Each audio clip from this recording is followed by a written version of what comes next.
As its name should make abundantly clear, critical race theory, CRT, is the child of critical theory, CT, or, to be more precise, its grandchild.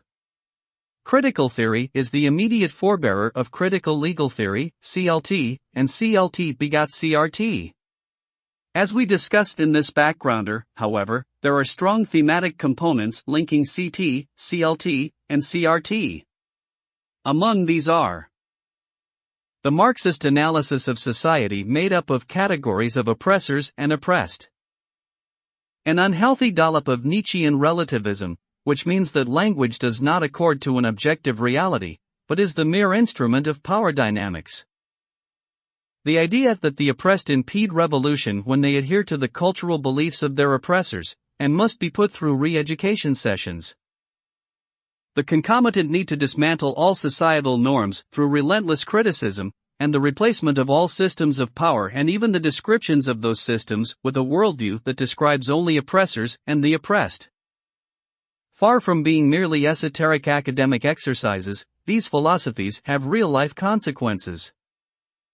CRT scholars likely cite CLT, not CT, as their genesis. Critical race theory builds on the insights of two previous movements, critical legal studies and radical feminism, wrote one of the architects of CRT, Richard Delgado, with his wife, Jean Stefancic, in perhaps the most widely read primer on CRT, Critical Race Theory, An Introduction.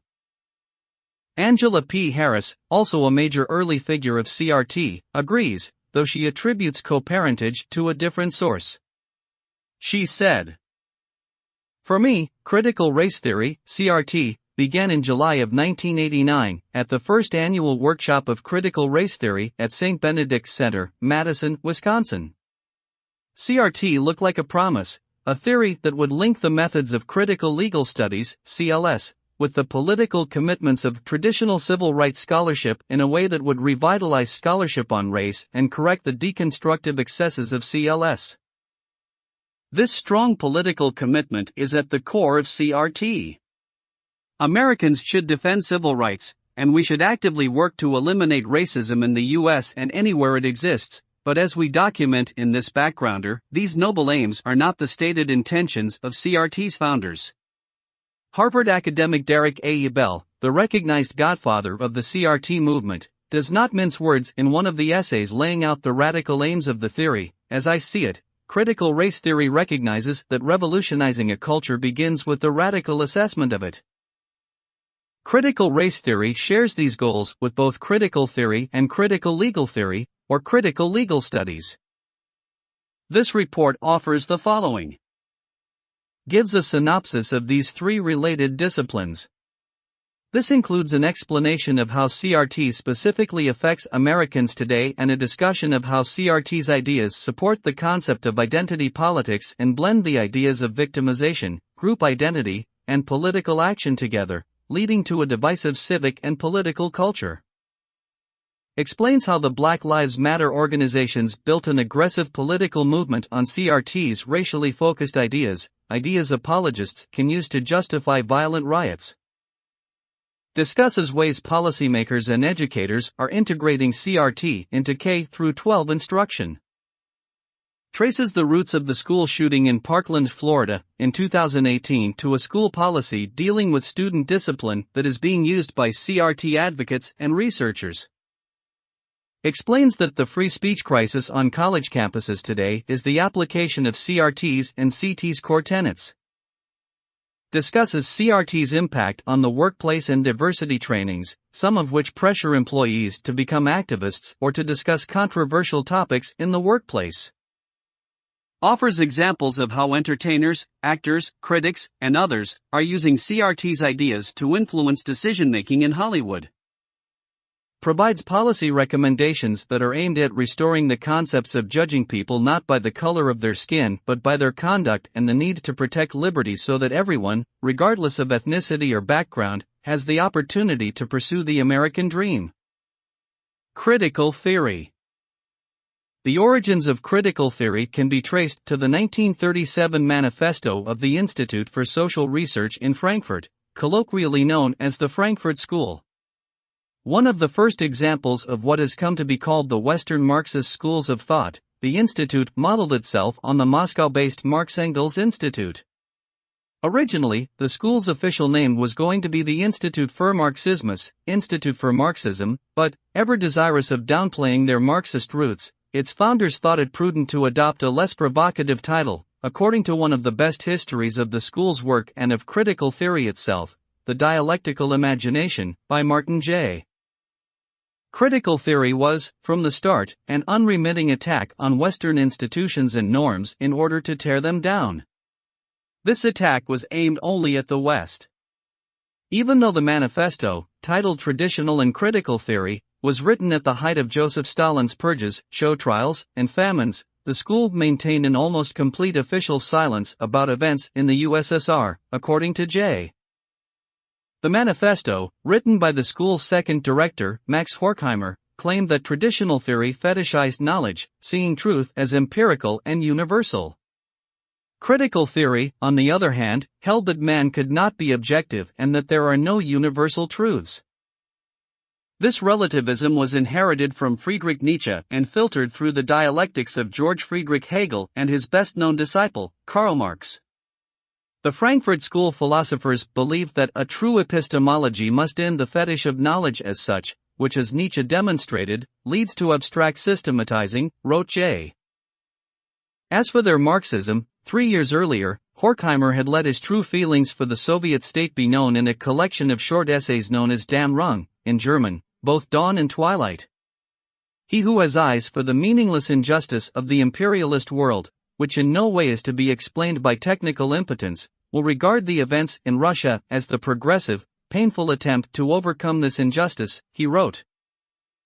Critical theory, and the Frankfurt School in general, were thus a renaissance of Hegelian thought and of the revolutions that had taken place as a result in 1848, repackaged for a now-industrialized Germany. To trace the origins of critical theory to their true source would require an extensive analysis of the intellectual ferment of the 1840s, perhaps the most extraordinary decade in 19th-century German intellectual history, wrote J. He adds, it can be argued that the Frankfurt School was returning to the concerns of the left Hegelians of the 1840s. Like that first generation of critical theorists, its members were interested in the integration of philosophy and social analysis. Critical theory and its early applications. In the context of the era, critical theory's demolition of Western traditions and norms was nothing less than a tool to implement the counter-hegemony called for in the theory of cultural hegemony enunciated in the first decades of the 20th century by Antonio Gramsci. Marx and Friedrich Engels had promised constant revolution by the workers of the world, but by the early 1930s, few had succeeded. The founder of the Italian Communist Party, Gramsci, had come to believe that the workers were not revolting and overthrowing the bourgeoisie because they had bought into the belief system of the ruling class, family, nation-state, the capitalist system, and God. What was needed was struggle sessions in which the revolutionary vanguard would teach the workers how to think. But first the norms needed to be torn down. That is where critical theory, and, as we will see, all its offshoots, come in. Horkheimer and the other Frankfurt scholars left Germany to escape the Third Reich, fleeing first to Geneva, then to New York, where Columbia University allowed them to set up camp in 1935 at Teachers College. In the United States they developed the same disdain for the American worker that Gramsci had felt for his Italian counterpart. They insist unwaveringly on the ideology by which they are enslaved, Horkheimer wrote with another Frankfurt School scholar, Theodor Adorno, about the American worker. After the defeat of the Nazi regime, Horkheimer, Adorno, and the others were able to return to Germany. But they left behind Horkheimer's assistant, Herbert Marcuse, who became one of the leading spokesmen of the New Left. A witness to the upheavals caused by the riots and violence associated with the civil rights era and the anti-Vietnam War movement, Marcuse discovered in them a new agent of change, minorities, of which more categories would need to be created. Underneath the conservative popular base is the substratum of the outcasts and outsiders, the exploited and persecuted of other races and other colors, Marcuse wrote. They would still need to be led ideologically. Their opposition is revolutionary even if their consciousness is not, but the potential to stoke grievances among them was there in a way that did not exist with workers as a category. Critical legal theory. It is at this point that critical legal theory takes over. Its scholars self-consciously acknowledge their debt to critical theory and other Marxist movements that came before the Frankfurt School. Although CLS has been largely contained within the United States, it was influenced to a great extent by European philosophers such as Karl Marx, Max Weber, Max Horkheimer, Antonio Gramsci, and Michel Foucault, reads the entry for CLT in the Cornell Law School's Legal Information Institute. The Cornell entry for Critical Legal Studies explains. Critical legal studies, CLS, is a theory which states that the law is necessarily intertwined with social issues, particularly stating that the law has inherent social biases. Proponents of CLS believe that the law supports the interests of those who create the law. As such, CLS states that the law supports a power dynamic which favors the historically privileged and disadvantages the historically underprivileged. CLS finds that the wealthy and the powerful used the law as an instrument for oppression in order to maintain their place in hierarchy. Then comes the kicker: many in the CLS movement want to overturn the hierarchical structures of modern society, and they focus on the law as a tool in achieving this goal. Just as with critical theory, critical legal theory is, then, an instrument to overturn society for those who follow its tenets, this time from a legal perspective. The law, they argue, is simply the cultural hegemony codified in statutes and defended by a jurisprudence that aims to support the powerful against the claims of the marginalized. CLT proponents trace their founding to the first conference on critical legal studies, held at the University of Wisconsin at Madison in 1977. Among its main theorists figured Duncan Kennedy, Roberto Mangabeira Unger, and Robert W. Gordon. In a 2002 essay, Kennedy acknowledges the debt critical legal theory owes to both Marxism and postmodernism, championed by a mostly Parisian set of intellectuals who preached that texts could be deconstructed by the reader, a complicated philosophical concept that involves reinterpreting words to replace ideas based on objective physical existence. Two separate critiques of bourgeois reality that nevertheless can rub uneasily against each other. Critical legal studies, he writes, operates at the uneasy juncture of two distinct, sometimes complementary, and sometimes conflicting enterprises, which I will call the left and the modernist/postmodernist projects. Leftism aims to transform existing social structures on the basis of a critique of their injustice, and, specifically, at the injustices of racist, capitalist patriarchy. The goal is to replace the system, piece by piece or in medium or large-sized blocks, with a better system, writes Kennedy. Postmodernism is a much more complex phenomenon, but it aims at the same destruction of society as the Marxist project, starting with the use of reason itself. We can gain a sense of such complexity in Kennedy's own abstruse writing on modernism/postmodernism, or MPM. He explains. MPM is a critique of the characteristic forms of rightness of the same culture and aims at liberation from inner and outer experiences of constraint by reason, in the name, not of justice and a new system, but of the dialectic of system and anti-system, mediated by transgressive artifacts that paradoxically reaffirm the higher forms of the values they seem to traduce. Just as with critical theory, postmodernism borrows heavily from the Nietzschean attack on objectivity. Writes Kennedy. For the MPM project, the demand for agreement and commitment on the basis of representation with the pretension to objectivity is an enemy. The specific enemies have been the central ethical/theoretical concepts of bourgeois culture, including God, the autonomous individual choosing self, conventional morality, the family, manhood and womanhood, the nation-state, humanity. CLT scholars also display an awareness of the rising identity groups that Marcuse identified as the new revolutionary base. Kennedy quotes approvingly his fellow university professor Cornel West as asserting the existence of an inchoate, scattered yet gathering progressive movement that is emerging across the American landscape. This gathering now lacks both the vital moral vocabulary and the focused leadership that can constitute and sustain it. Yet it will be rooted ultimately in current activities by people of color, by labor and ecological groups, by women, by homosexuals. Kennedy adds that, in the United States, by the end of the 1970s, with the rise of identity politics, left discourse merged with liberal discourse, and the two ideas of the rights of the oppressed and the constitutional validity of their legal claims superseded all earlier versions of rightness. Harvard's Berkman Klein Center's entry on critical legal theory neatly teases out the link between the legal analysis of power relations with the emerging identity-based politics. It writes that CLT scholars focused from the start on the ways that law contributed to illegitimate social hierarchies, producing domination of women by men, non-whites by whites, and the poor by the wealthy. They claim that apparently neutral language and institutions, operated through law, mask relationships of power and control. The emphasis on individualism within the law similarly hides patterns of power relationships while making it more difficult to summon up a sense of community and human interconnection. Critical race theory. From there it is a short step to critical race theory. Unsurprisingly, given its name, CRT makes everything about race the prism through which its proponents analyze all aspects of American life, and do so with a degree of persistence that has helped CRT impact all aspects of American life.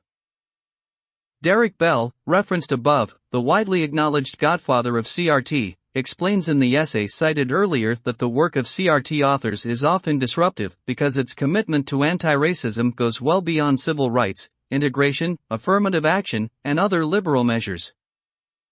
Bell quotes Angela P. Harris as explaining that CRT inherits from its critical legal theory ancestor the commitment to dismantle all aspects of society through unremitting criticism, and at the same time eschews the woolly deconstructionist excesses of the postmodernists and adopts the practicality of the civil rights movement. Bell points to theorist and professor Charles Lawrence and says he speaks for many critical race theory adherents when he disagrees with the notion that laws are or can be written from a neutral perspective. Because the law systematically privileges subjects who are white, CRT calls for a transformative resistance strategy. CRT's theoretical applications. Because CRT is so intent on real-life transformation, some aspects of postmodernism and its deconstructionism had to be jettisoned, or at least sidelined. Kimberly Crenshaw, the CRT scholar who first came up with the CRT term intersectionality, put the need to abandon the Parisian postmodernism best when she wrote, "While the descriptive project of postmodernism of questioning the ways in which meaning is socially constructed is generally sound, this critique sometimes misreads the meaning of social construction and distorts its political relevance. But to say that a category such as race or gender is socially constructed is not to say that that category has no significance in our world. On the contrary, a large and continuing project for subordinated people, and indeed, one of the projects for which postmodern theories have been very helpful in thinking about, is the way power has clustered around certain categories and is exercised against others. In the end, the identity politics that CRT exists to implement was more important than salon revelries. Adherents can apply intersectionality, for example. Someone can claim to be oppressed in more than one way by citing association with more than one social group, or axis. CRT writers Patricia Hill Collins and Surma Bilge explain that with intersectionality, people's lives and the organization of power in a given society are better understood as being shaped not by a single axis of social division, be it race or gender or class, but by many axes that work together and influence each other. In this way, write Helen Pluckrose and James Lindsay, CRT results in people looking for power imbalances, bigotry, and biases that it assumes must be present, which reduces everything to prejudice, as understood under the power dynamics asserted by theory. Of the three critical schools of thought analyzed here, there are others, such as LatCrit for Latinos, critical pedagogy for teachers, etc. CRT is the least intellectually ethereal and the most explicitly political. Its use of storytelling, easy-to-understand fictional vignettes that seek to portray in everyday life terms the systemic racism that CRT scholars insist exists in America, is but one of the ways that CRT scholars seek to effect change. We discussed the use of such narratives in the section on K-12 schools infra. Abstraction is to be avoided because it smuggles the privileged choice of the privileged to depersonify their claims and then pass them off as the universal authority and the universal good. It is perhaps for this reason that CRT hardly ever identifies the Frankfurt School or its critical theory predecessor as an influence, only acknowledging a debt to critical legal theory. Point 33. Delgado mentions only Gramsci as a source that CRT draws from, and Gramsci was not a formal member of the school. CRT's ceaseless assault on all American institutions and norms is pure critical theory, however. This assault includes the liberal order, in the classical sense, referring to Enlightenment ideas and political arrangements in which law protects individuals pursuing their own interests, something CRT scholars openly admit. CRT and classical liberal ideas. CRT's proponents, writes Bell, are highly suspicious of the liberal agenda, distrust its method, and want to retain what they see as a valuable strain of egalitarianism which may exist despite, and not because of, liberalism. This is an important departure from the original goals of the civil rights movement, which sought to redeem America's promise by calling for colorblind equality.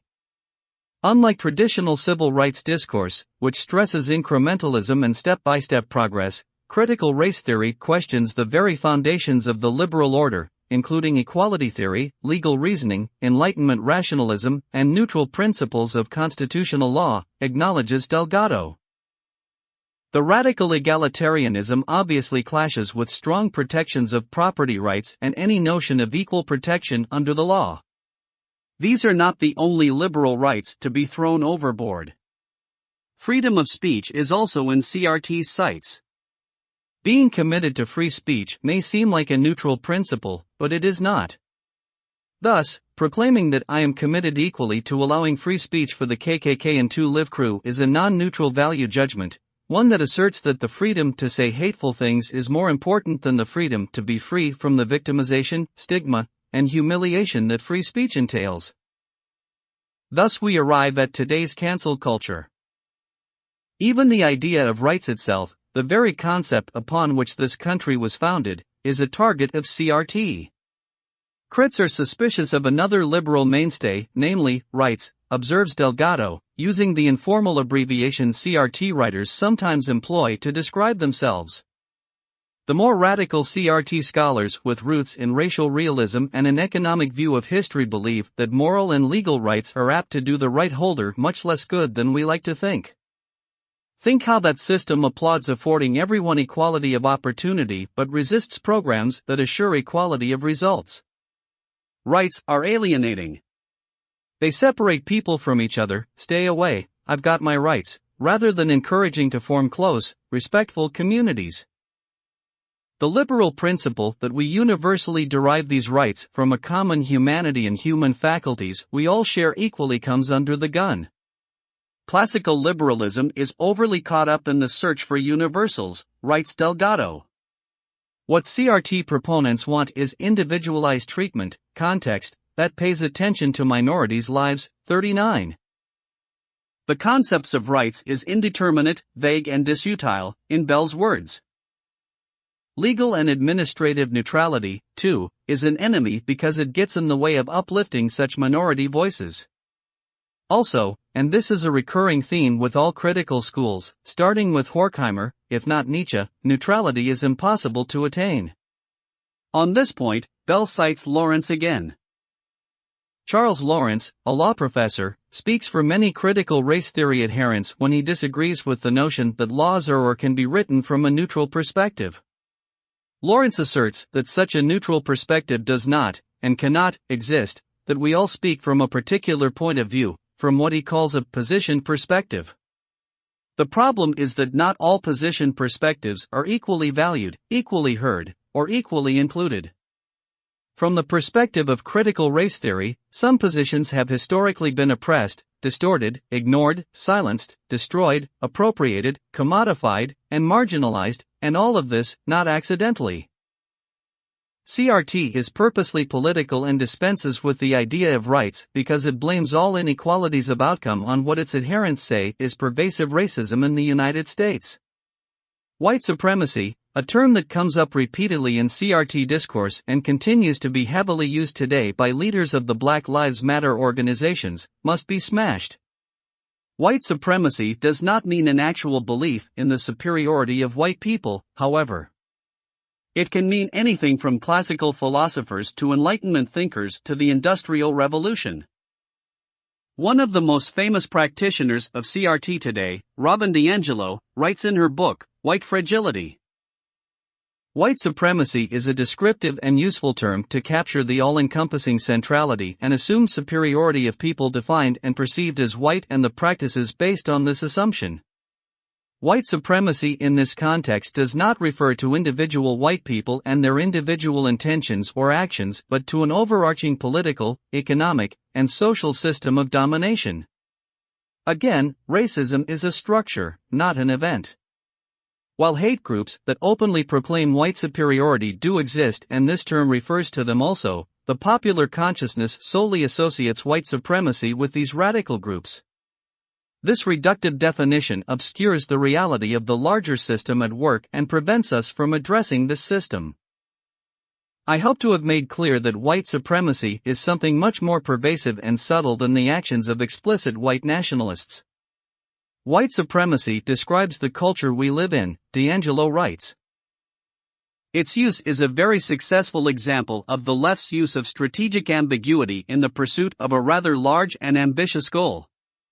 The target is a free market system that rewards hard work, ability, and other virtuous traits.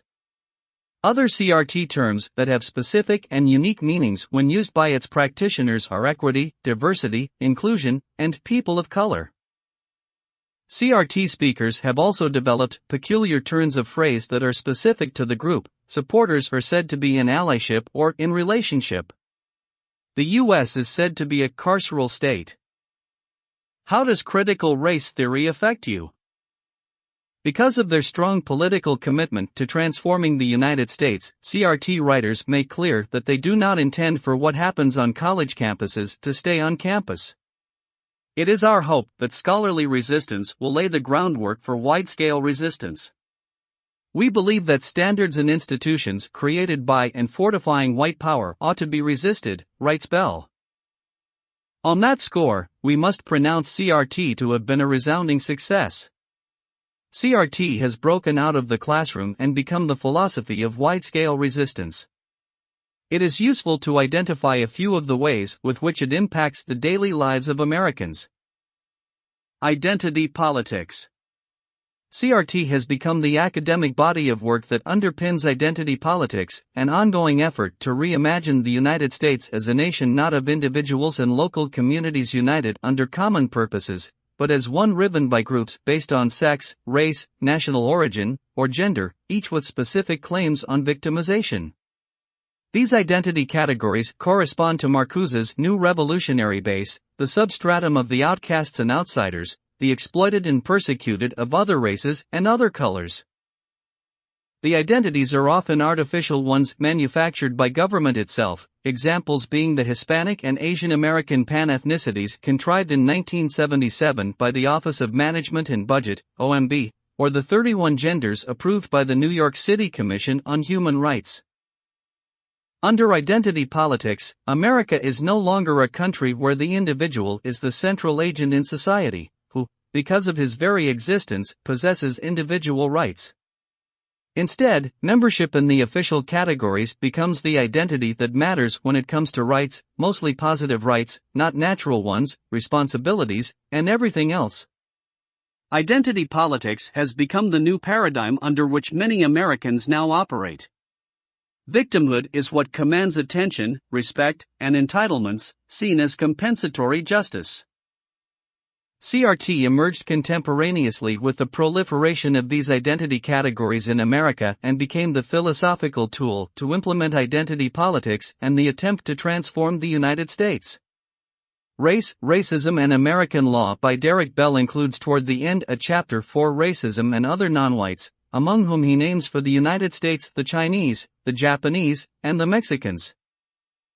It was published in 1972, 2 years before the Census Bureau bureaucrats, under pressure from leftist activists, opened the first National Racial and Ethnic Advisory Committee. Just 3 years later, these activists convinced the OMB to create the pan-ethnic categories. The simultaneity was hardly coincidental. The activists who forced the bureaucracy to confect the identities also drank deeply from the well of European philosophies brought over after World War II. The language of dominant and subservient, or subordinate, groups, integral to critical theory in the Frankfurt School, pervaded the work of Julian Samora, the first founder of a Hispanic studies department at a major university, the first leader of La Raza, the race, and a member of the Census Bureau's first National Advisory Committee on Race. Samora's 1953 dissertation, titled Minority Leadership in a Bicultural Community, quotes the German-born American social psychologist Kurt Lewin, who was associated with the Frankfurt School. CRT reshaped the identitarians' thinking in new ways still and gave them newer terms to express these thoughts. Soon CRT was spawning critical Latin theory and other spin-offs that were identical in their approach, save for the marginalized subjects to be emphasized. Identity politics is difficult to challenge because it presents itself as a just demand for formerly marginalized people to claim attention and reward, but it seeks to collectivize American society. It is divisive, flouts constitutional equal protection, and represents a direct threat to Republican self-rule. In all this it has found a handmaiden in CRT. The Black Lives Matter insurgency. The year 2020, with its protests and riots, as well as the overwhelming acceptance by the media, professional sports, corporations, the academy, and virtually all power centers, that America is irredeemably racist and must overhaul its entire system, has demonstrated that CRT's teachings have moved beyond the ivory towers and ivy walls.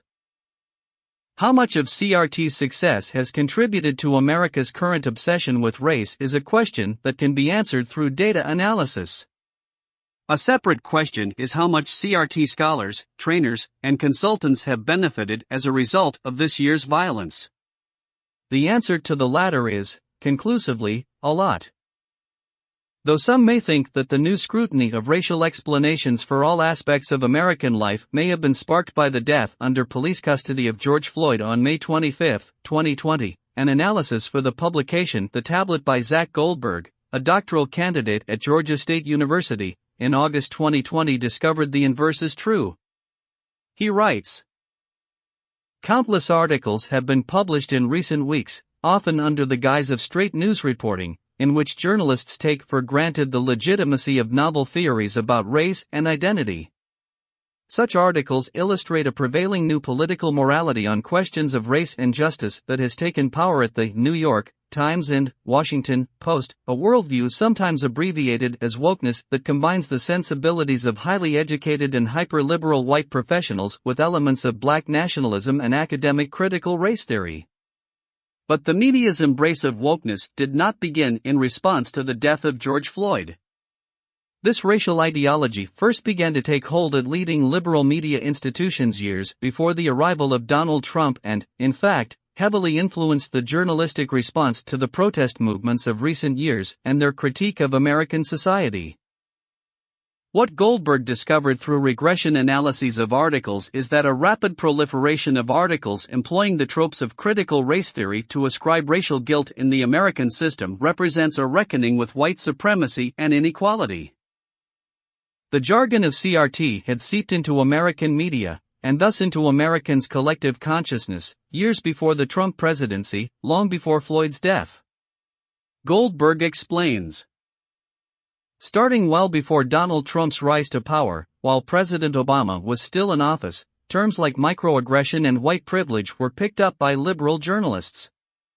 These terms went from being obscure fragments of academic jargon to commonplace journalistic language in only a few years.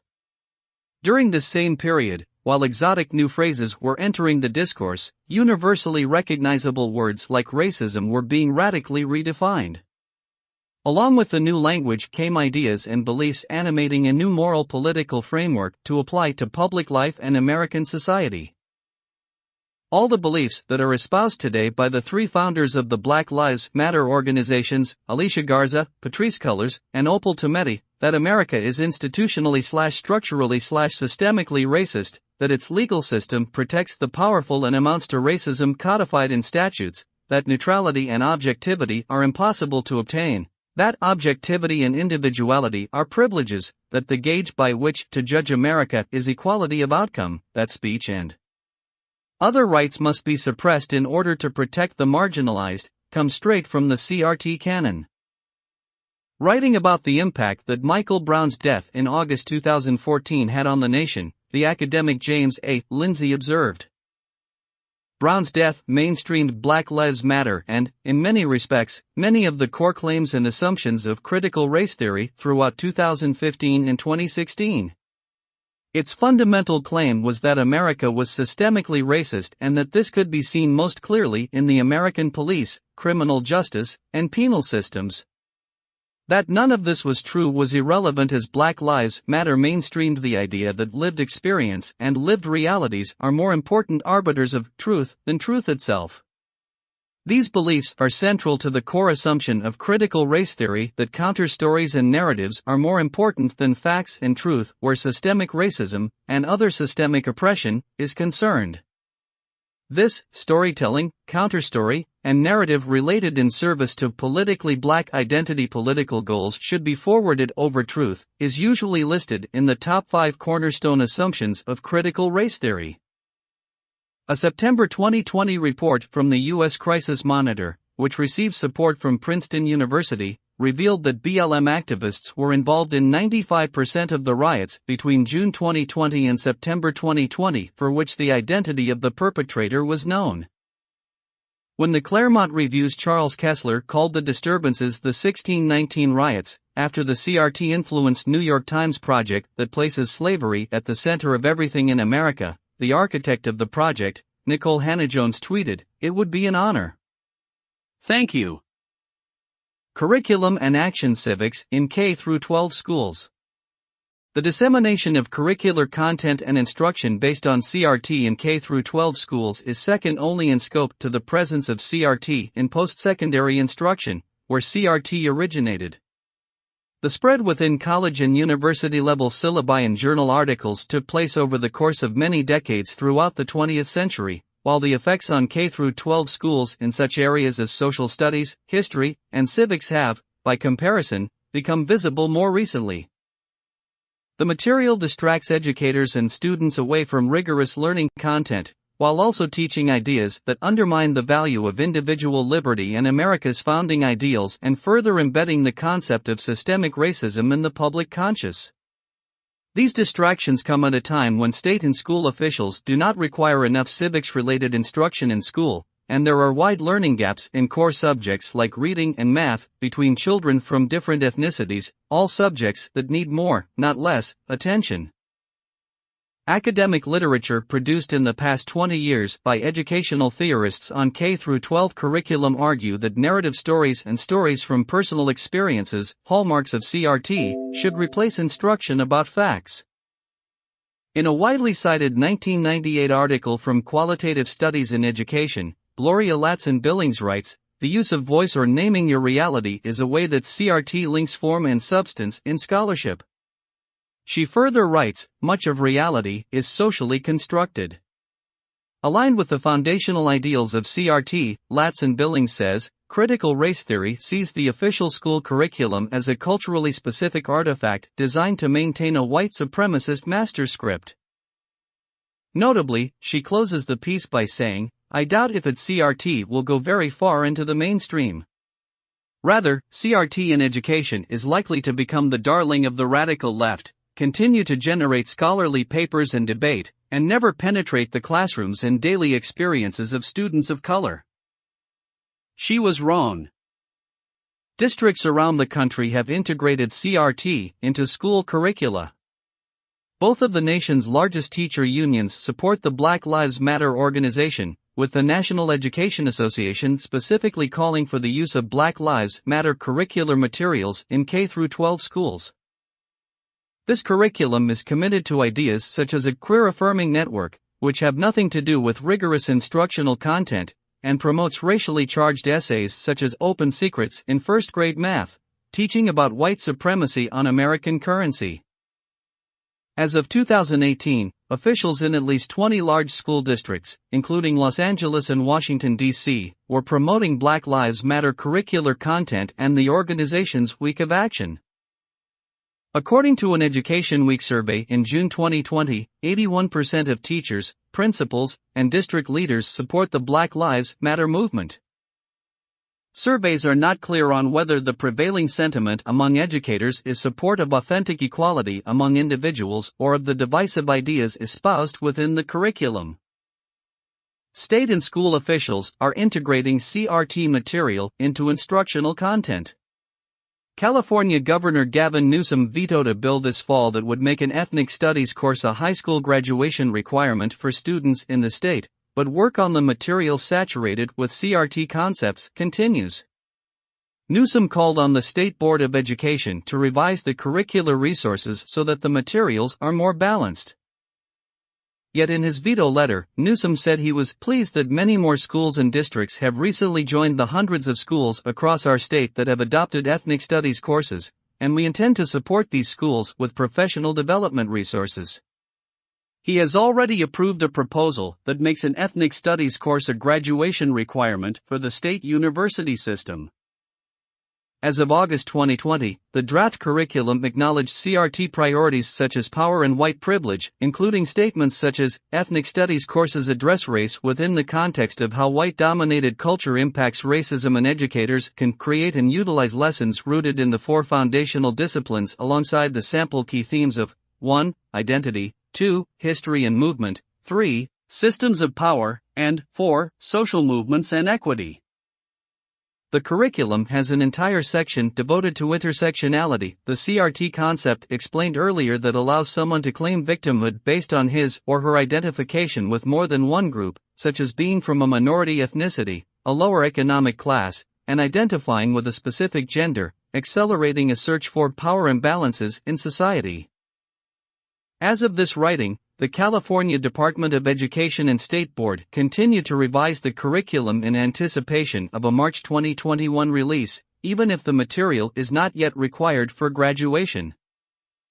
In a review of the draft materials, Williamson Evers, former U.S. Education Department official and member of the California State Academic Standards Commission, wrote in the Wall Street Journal, "The revised model curriculum in California portrays capitalism as oppressive and gives considerable weight to America's socialist critics." He further says, "The proponents of critical ethnic studies are so insulated by Marxism and identity politics that they miss insights from other fields." The Seattle Public School Board has also included critical ethnic studies in its activities.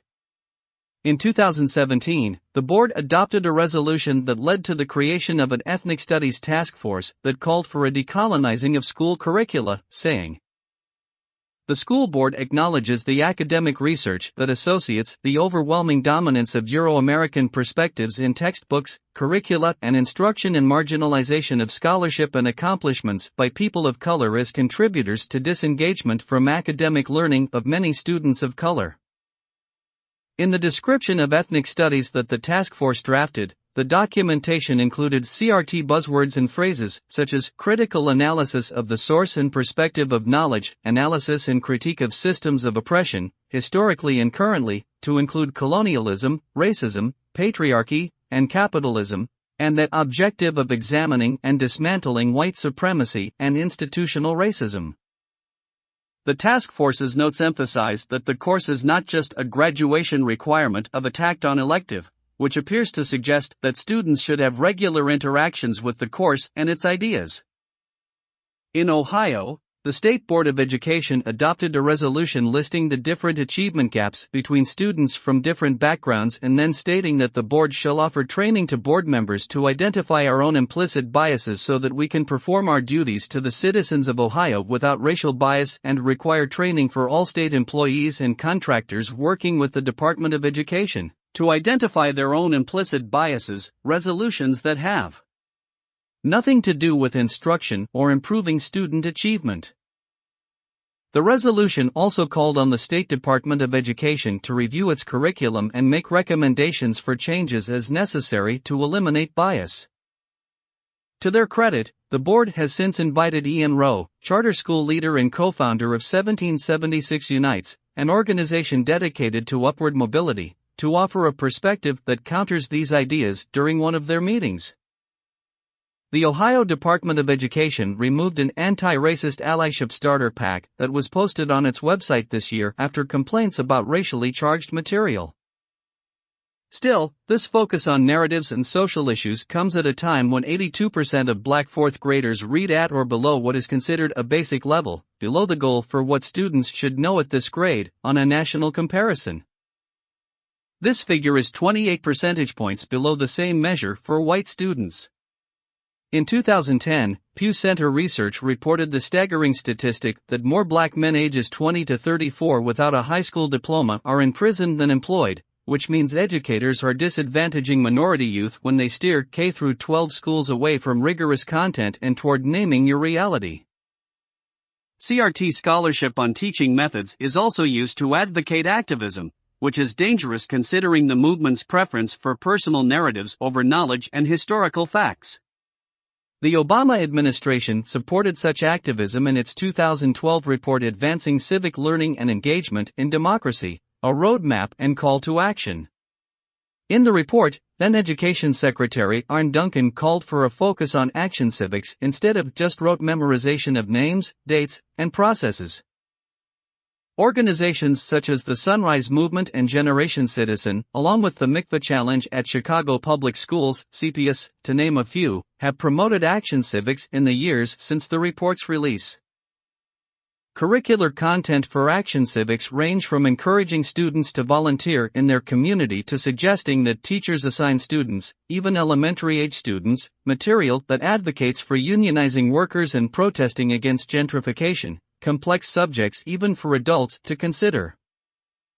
While the CPS efforts endorsed anti-bullying and school beautification projects, the district also advocated for student projects protesting police brutality and LGBTQ awareness, as well as several walkouts and sessions to train students to speak to the media about guns and a Keeping It Real film project that dealt with transgender rights.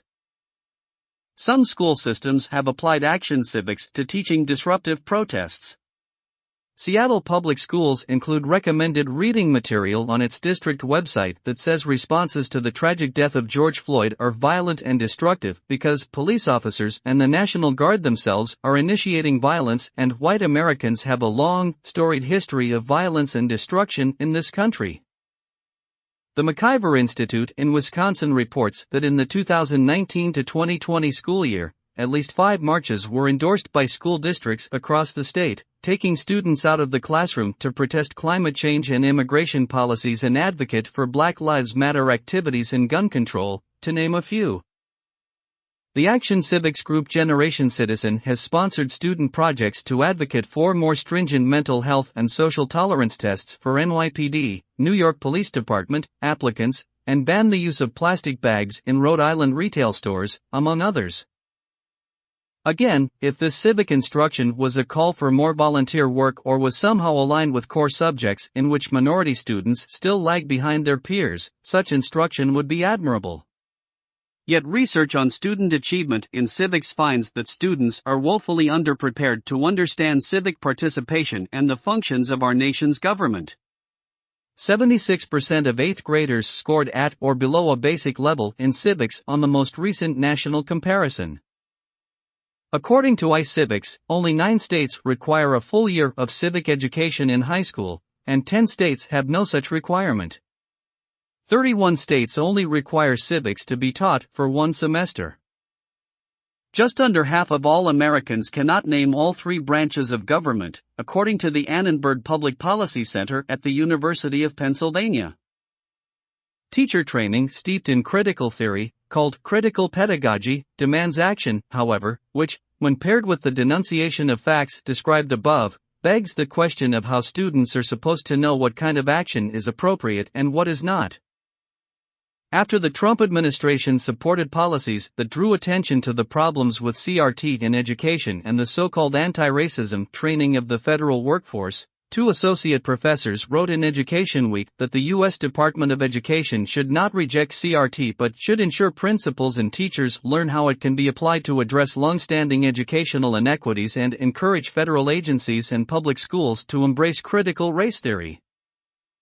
Parents, teachers, and policymakers concerned about CRT in schools are faced with significant challenges because some educators are determined to keep CRT in classrooms. School discipline and disparate impact theory. What do school safety and the devastating school shooting that took the lives of 17 students and staff at a high school in Parkland, Florida, have to do with CRT? Quite a bit, in fact. Marjorie Stoneman Douglas High School in Broward County, near Parkland, was one of the first school districts in the nation to embrace a school discipline policy that aimed to reduce the suspension and expulsion, exclusionary discipline, of minority students. Like many of the other cursory explanations of public policies or social trends linked to CRT, Broward County school administrators' stated intent to reduce minority student interactions with police sounds well-intentioned. No one wants a child to be mistreated, and we certainly do not want a student to be treated unfairly because of his or her race. But as with the other examples offered in this backgrounder, the foundational ideas behind Broward's Promise Student Discipline Plan and other student behavior interventions that are meant to reduce the so-called school-to-prison pipeline align with CRT and lead to negative outcomes for students, including minority students. In school discipline, the roots trace to the concept of disparate impact, a legal theory that says any policy that is neutral on its face in regard to the treatment of individuals from different ethnicities is still discriminatory if that policy results in disproportionate outcomes for individuals of various ethnicities or attributes, such as minority students or individuals with special needs. A significant body of legal research and court opinions has been dedicated to advocating the dubious legal theory of disparate impact. Disparate impact seeks to make unlawful entirely neutral, colorblind policies that may have a disproportionate impact on members of different ethnicities. The theory originated in the civil rights movement and employment law, but today spans many policy areas, from housing to healthcare, with much in between. For the purposes of student discipline, though, so-called social justice advocates have claimed that uniform, colorblind school discipline policies that suspend or expel students based on specific misbehavior result in disparate impacts for minority students. Point 93. U.S. Department of Justice and U.S. Department of Education, Joint Dear Colleague Letter. Some school district administrators' solution, such as those in Broward County, Buffalo Public Schools, Baltimore Schools, and other large districts across the country, is to limit the use of exclusionary discipline on minority students, regardless of the nature of a student's actions that may have instigated an educator's disciplinary response and considering only the child's race. This is the point at which school discipline meets CRT. School officials have adopted policies that treat students differently according to race, viewing policy through a racial lens. Here, it does not matter that white students are disciplined more than Asian students or that higher levels of classroom misbehavior can be found in urban areas where there are concentrations of minority students from disadvantaged backgrounds and single-parent homes. For the policy, all that matters is that Black and Hispanic students are disciplined more than white students, which according to this theory, demonstrates that implicit bias causes disproportionate levels of discipline. Academic research in CRT confirms this theorized connection. In a 2014 article for the UCLA Law Review entitled Exclusion, Punishment, Racism and Our Schools, A Critical Race Theory Perspective on School Discipline, David Simpson says, racial stigmatization, stereotyping, and implicit biases that are based on a long history of racial prejudice in the United States continue to infuse seemingly objective standards of what is considered appropriate behavior, as well as the practices, such as punitive school discipline, that are used to enforce such standards. Simpson claims advocates will have to rely on alternative strategies to soften and to reverse the negative impact that punitive school discipline imposes on students, especially minority students. Lawrence Parker and David O. Stovall also made the connection in Action's following words. Critical race theory connects to critical pedagogy in a 2004 issue of Educational Philosophy and Theory. They write, the connection between critical race theory and education would entail linking teaching and research to general practical knowledge about institutional forces that have a disparate impact on racial minority communities. Empirical researchers, those studying the data on student discipline according to race, also cite a link between CRT and their work. Russell Skiba, a noted researcher in this area of study, was a co-author of You Can't Fix What You Don't Look At, Acknowledging Race in Addressing Racial Discipline Practices, in which he and his co-authors wrote, schools will make the progress if data open a door to reflective and critical conversations about the ways in which school processes, adult actions, and adult interactions with students may contribute to disciplinary outcomes. Sustaining a critical conversation about race patterns means asking questions about the full set of interactions that produce disparate patterns, about how race factors into how adults react to students, and how students react to adults, about which false or harmful notions about races we carry around with us as we interact, and even when and how thinking of other human beings in terms of race is helpful. The authors here are not referring to critical thinking in the traditional academic sense of evaluating different possible answers to a question. Instead, they mean critical in the deconstructive sense from the field of CRT. A federal appeals court ruling in 1997, however, said that school discipline policies based on disparate impact result in disciplinary quotas that violate equity in its root sense. They entail either systematically over-punishing the innocent or systematically under-punishing the guilty. They place race at war with justice. The highest court has not yet ruled specifically against disparate impact. Nevertheless, the Obama administration praised the Broward County program and based a federal directive on school safety and student discipline in 2014 on the idea of disparate impact, adopting many of the recommended student discipline policies from Broward's program. The administration threatened to withhold federal education spending from schools that reported high rates of exclusionary discipline among minority students, resulting in school district officials around the country limiting educators' ability to maintain order in the classroom.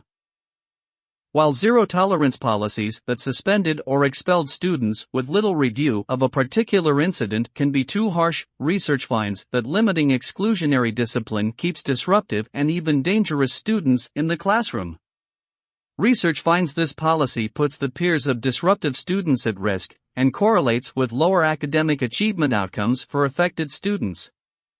Educators also report more dangerous school environments and systems using such policies. Broward County's Promise Program and Memorandum of Understanding with local police were the central documents and policy ideas applying CRT and creating a district-wide culture of limiting student contact, especially minority student contact, with law enforcement, even when students committed actions that endangered others. In the memorandum, for example, the school district and law enforcement posited that across the country, students of color, students with disabilities, and LGBTQ students are disproportionately impacted by school-based arrests for the same behavior as their peers, demonstrating racial, as well as victimization, reasoning behind the program. As a result, the school district's Promise program was not designed to refer the troubled former student who committed the horrific acts at Marjory Stoneman Douglas High School in February 2018 to law enforcement in the years prior to the incident. The former student, who was white, had a long list of prior infractions and was sent to participate in the Promise program in middle school. Still, the shooter did not have a record with law enforcement that would have prevented him from owning a gun. Whether the fault lies with the execution of the Promise program or bureaucratic failures by school district officials, the fact remains that Broward school administrators worked with law enforcement and intentionally created a culture that limited student interaction with police and exclusionary discipline. School districts around the country, such as Minneapolis and Milwaukee, are still using such policies, and officials directly state that the plans are meant to limit the exclusionary discipline of minority students. And while disparate impact predated the founding of CRT, CRT advocates in education are applying this legal theory today to limit teachers' ability to make decisions based on student behavior, policies that consider students in groups according to skin color, disregarding the importance of individual actions. Point 107. Parker and Stovall, actions following words. all of which led to a devastating, fatal result in Parkland. Free speech on college campuses. Since CRT originated in post-secondary institutions, it comes as no surprise that some of the most intolerant manifestations of CRT are found on university campuses. College grounds have been the home to protests for decades, but many in the current generation of rioters are determined to have their ideas heard and not allow others to express themselves, even sometimes resorting to violence. Further, activist students and their allies issue demands to school administrators that attempt to exercise power over those in positions of authority. A recent example comes from the State University of New York at Binghamton.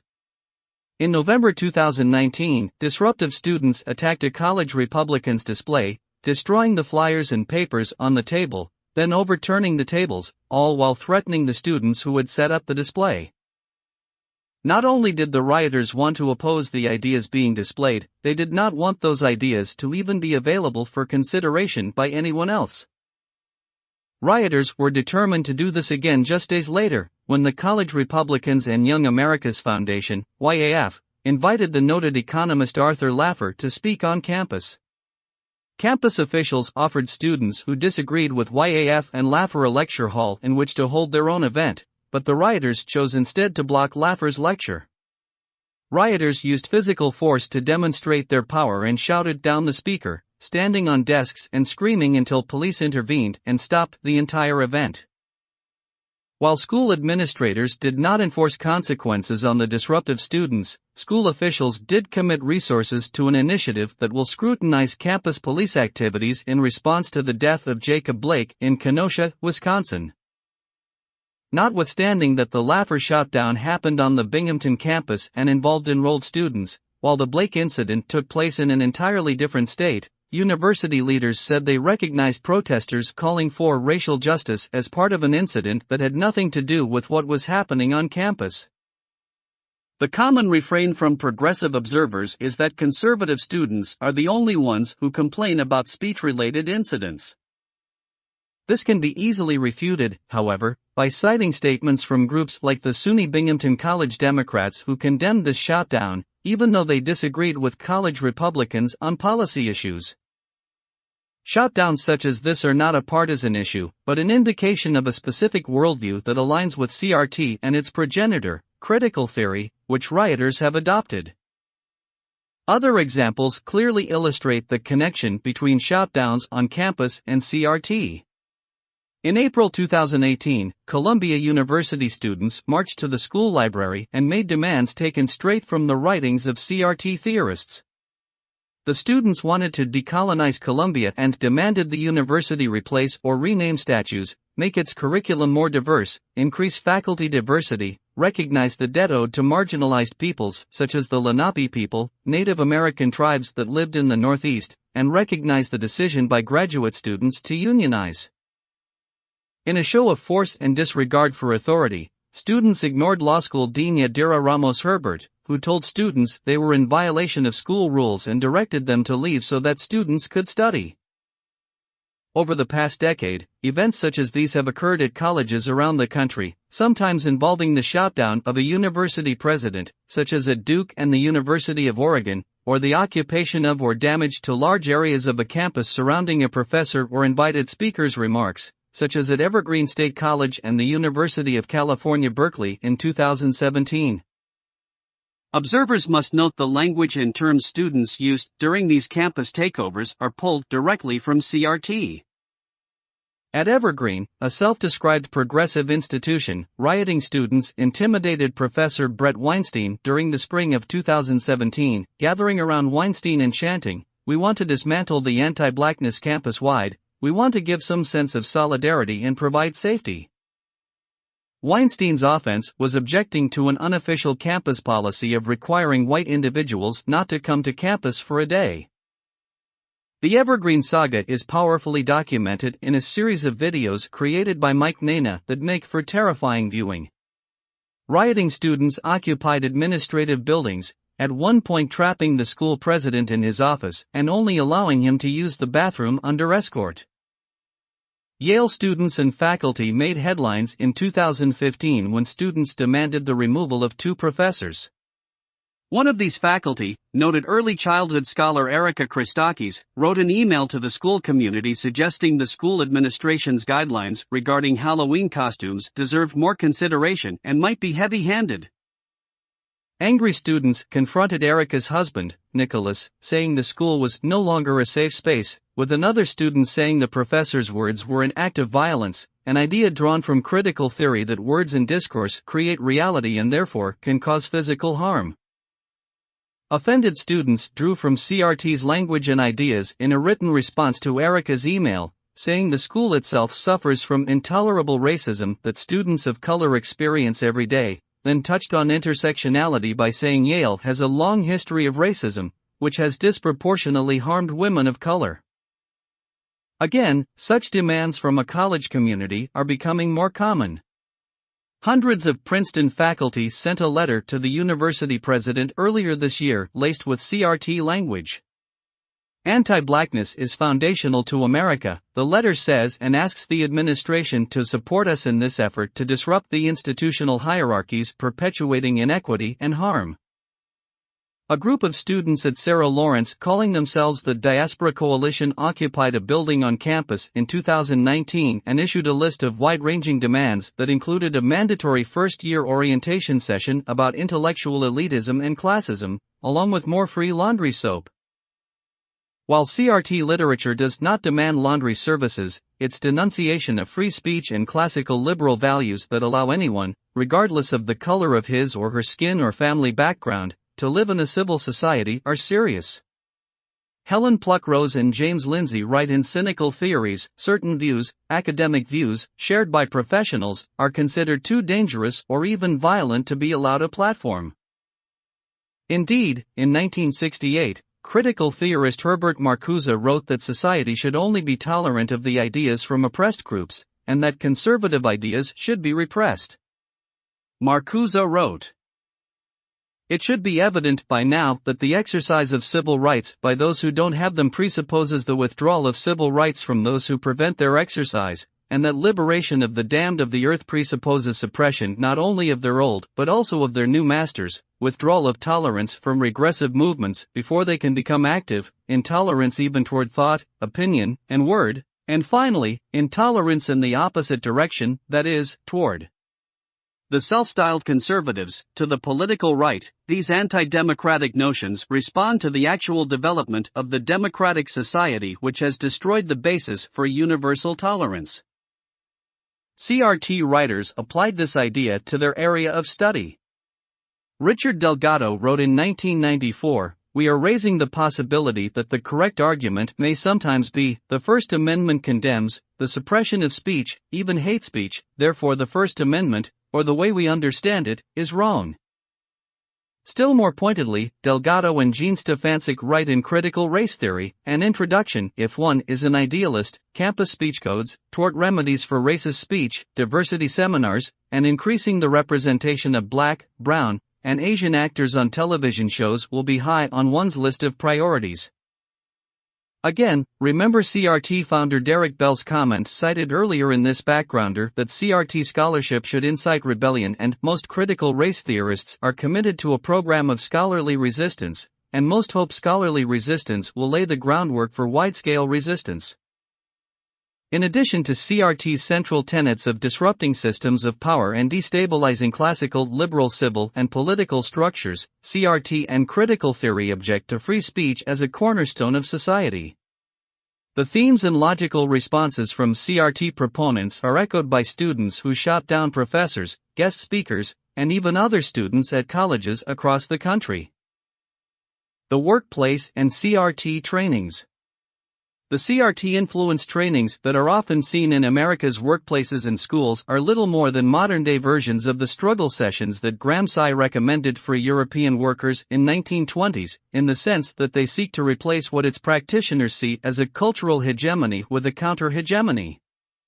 A well-known example of this indoctrination came in 2020 from the National Museum for African American History and Culture, a Smithsonian institution. Until President Trump and others criticized it, forcing administrators to take it down, the museum ran an anti-racist chart that disparaged hard work and cause and effect relationships and criticized ideas such as hard work is the key to success, work before play, and objective, rational linear thinking, saying these are attributes of white dominant culture, or whiteness. But even after taking down the racist chart, the museum continued to host this web portal on whiteness. It says, among other things, that whiteness and the normalization of white racial identity throughout America's history have created a culture where non-white persons are seen as inferior or abnormal. Other examples of CRT training in the federal workforce include the Treasury Department holding a session telling employees that virtually all white people contribute to racism, and the Department of Homeland Security hosting a training on microaggressions, micro-inequities, and micro-assaults, in which white employees were told that they had been socialized into oppressor roles. Nor are the efforts to subvert society limited to the federal workforce. The Society for Human Resources Management, SHRM, the lobbying arm of human resource, HR, professionals, uses empathetic language in its descriptions of diversity training sessions, such as making work a place where we, our members, and our business community can bring our unique professional talents to stand together against all forms of social injustice. No one wants injustice to exist in the workplace or anywhere, but SHRM's training materials follow the design of other modern-day applications of CRT. The SHRM is influential, noting in its promotional material that the organization has over 300,000 human resource and business executive members in 165 countries, and impacts some 115 million workers. 131. IBID. So employers and employees alike should be concerned when its Conversation Starters initiative contains verbiage found in CRT scholarship, such as unconscious bias. 132. Examples of this text include the organization's survey finding that 52% of organizations have provided or planned to provide new training on implicit/unconscious bias, equity, inclusion, or other diversity-related topics, followed by guided questions such as, what types of new training has your organization provided on implicit/unconscious bias, equity, inclusion, or other diversity-related topics? Have you sought out guidance or education on how to address your own implicit/unconscious bias? The SHRM survey reports that 60% of HR professionals believe organizations have a responsibility to take a stance on important social/societal issues and to communicate that position, which can put those who are not comfortable having such work conversations in compromising positions. While SHRM's encouragement to listen and ask thoughtful questions and invite a colleague to coffee are reasonable, organizations should not pressure employees to become activists or look for examples of unconscious bias. The SHRM reports that 68% of black HR professionals would decrease or have decreased the amount of goods or services purchased from a company that remains silent on the topic of racial injustice, again, pushing the singular view of systemic oppression from the perspective of CRT into the business sector. As for the consultant class itself, the leading ones are all also cut from the CRT cloth. Robin DiAngelo, who charges up to $75,000 for speaking fees, is described in the book cover for her bestseller, White Fragility, as an academic, educator, and author working in the fields of critical discourse analysis and whiteness studies. In her book, DiAngelo writes, all progress we have made in the realm of civil rights has been accomplished through identity politics. This book is unapologetically rooted in identity politics. School district officials are also paying for diversity trainings. In Virginia, Fairfax County Public Schools paid one of the leading voices in the social justice movement, Ibram Kendi, $20,000 to speak before district employees. Local news reported that the payment is equal to $300 per minute at a time when people are scrambling for funds to address how to navigate distance learning and in-person learning for students. Nearby, in Montgomery County, Maryland, the school board has proposed paying the Mid-Atlantic Equality Consortium $454,680 to conduct an anti-racist audit that will examine workforce diversity, work conditions, and a K-12 curriculum review.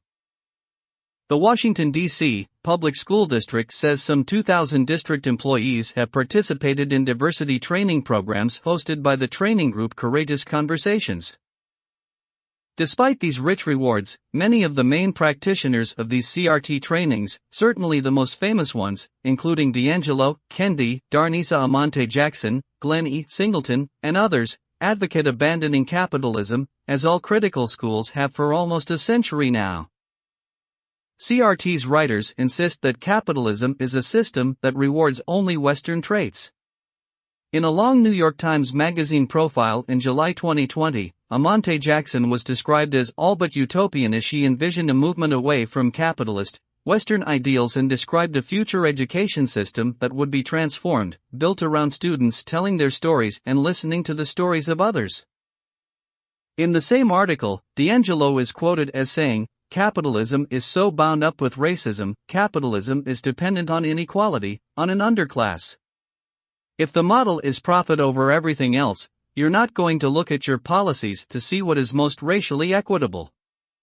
In his book, How to Be an Anti-Racist, Kendi strongly condemns capitalism. Capitalism is essentially racist, racism is essentially capitalist. They were birthed together from the same unnatural causes, and they shall one day die together from unnatural causes.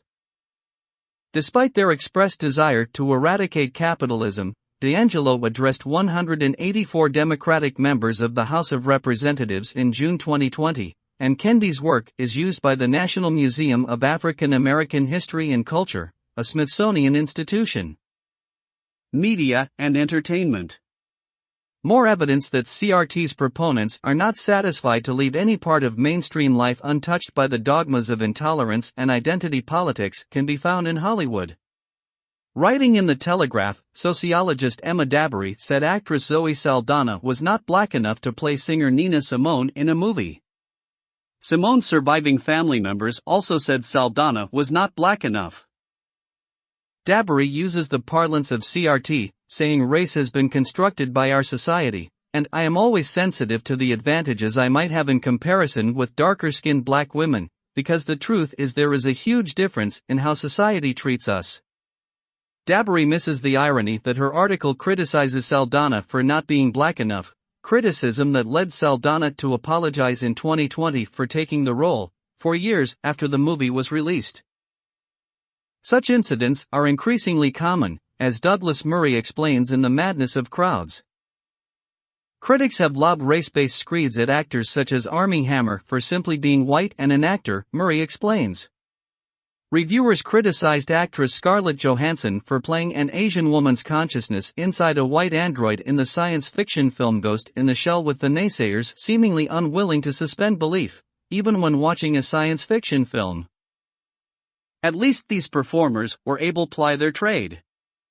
In 2018, so-called social justice observers publicly shamed Sierra Boggess, a Caucasian actress, for accepting the role of Maria in a BBC production of West Side Story.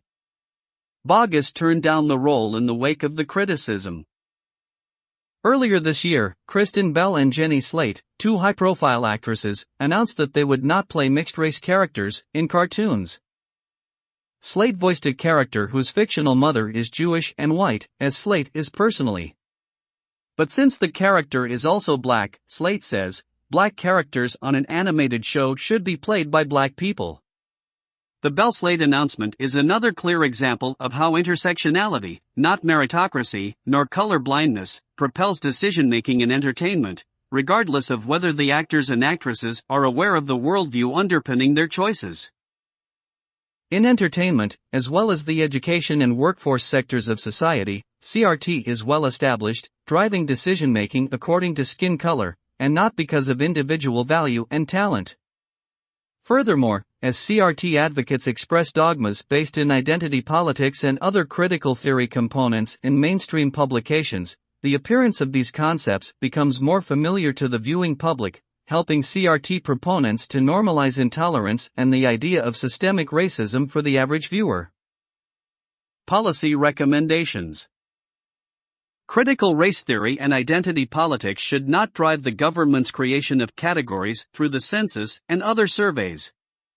The government at all levels should get out of the business of creating official identity categories, without which identity politics would wither away. It should go back to asking citizens for national origin, language spoken in the home, etc., actual facts, not synthetic concoctions. It could also introduce questions on family structure, i.e., whether there is both a mother and a father in house, how many children were born in non-intact families, etc. The federal government should not support so-called diversity trainings that claim the presence of critical ideas such as unconscious bias. Federal officials should keep in place President Trump's executive order eliminating CRT trainings in the federal workforce and among federal contractors and use its bully pulpit to encourage the private sector to similarly discontinue these counterproductive trainings. Parents should know what is being taught in their children's K-12 schools. State policymakers should require that public schools make their curricular resources available to the public. Parents and taxpayers should have access to the material that teachers are using in the classroom.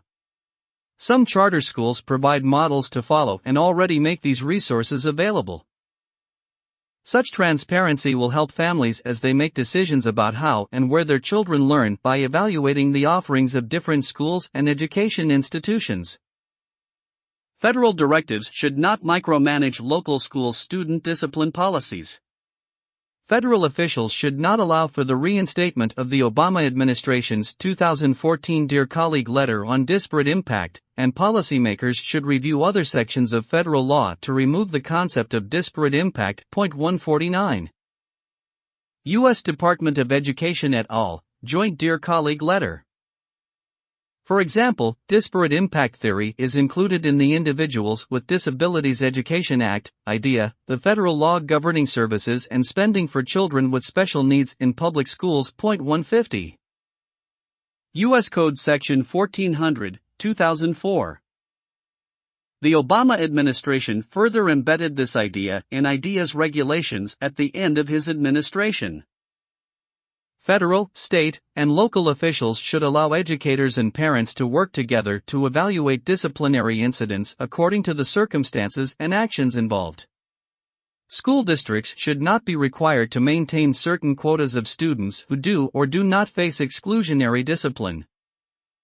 State policymakers must protect free speech on public college campuses, especially when college administrators do not.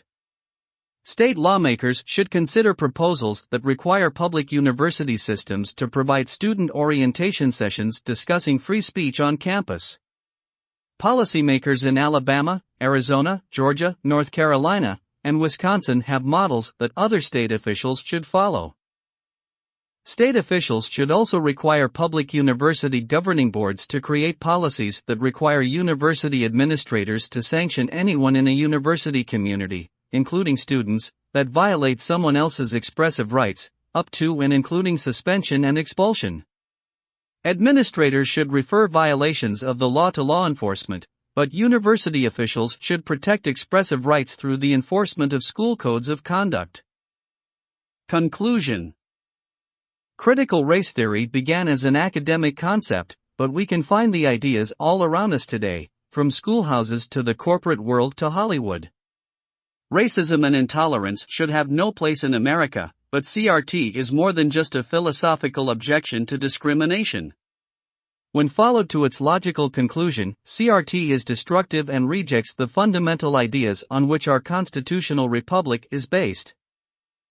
No nation, not even America, is perfect, but as Abraham Lincoln said in his address to the Young Men's Lyceum of Springfield in 1838, there is no grievance that is a fit object of redress by mob law. We must restore the temple of liberty, with other pillars, hewn from the solid quarry of sober reason. Our generation, and every generation, must let the proud fabric of freedom rest upon the ideas of liberty, a reverence for the Constitution and laws, and the pursuit of a civil society that offers freedom and opportunity to all Americans, regardless of the color of their skin.